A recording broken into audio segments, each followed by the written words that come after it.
अब्दुल साठ्यांनी इतकी मोठी क्रांती केली, 1.5 दिवस शिकलेला माणूस, मावळा तालुक्यातला, कुठं स्मारक नाही.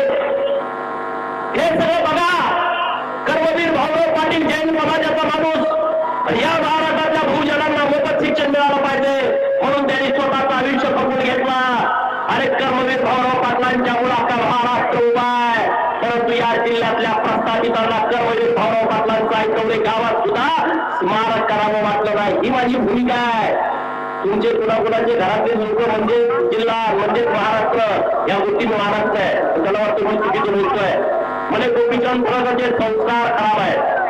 जर प्रस्थापितांनो तुम्हाला वाटत असेल गोपीचंद पडळकरचे संस्कार खराब आहे, याची मला फिकीर नाही आहे.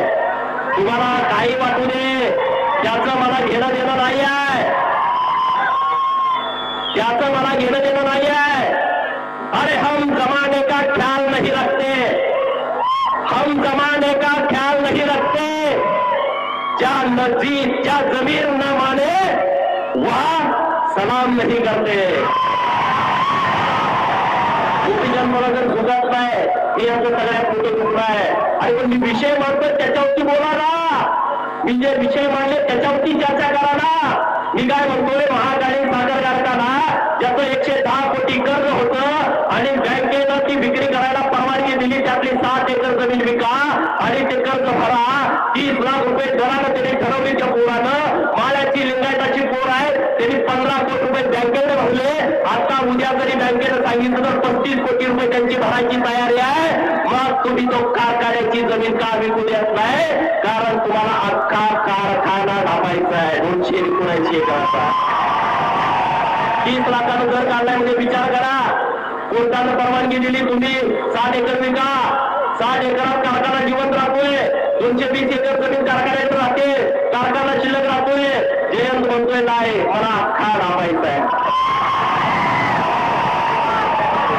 माझ्या जगचा कारखाना, अरे दुष्काळातला कारखाना 280 एकरातला, तिथल्या माझ्या आया बहिणीनं गळ्यातलं बोलून शरण मेंढर विकून सभासदाची फी भरली आणि नुसत्या 40 कोटीमध्ये हा कारखाना घातला.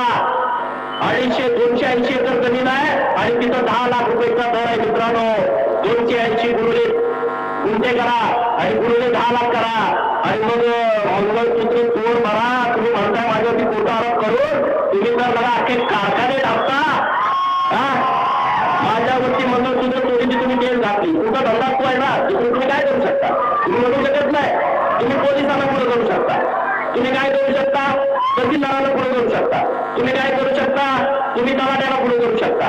गोपीचंद असं नाही. गोपीचंद तलाट्याला पुढे करत नाही, SP ला पुढे करत नाही, कलेक्टरला पुढे करत नाही, तहसीलदारला पुढे करत नाही. मी सुभेदार मल्हाररावची औलाद आहे. मी समोर लागतो, मागे मार करणं माझा स्वभाव आहे. तुम्ही मला किती पण बदनाम करण्याचा प्रयत्न करा, त्याचा मला फरक पडत नाही.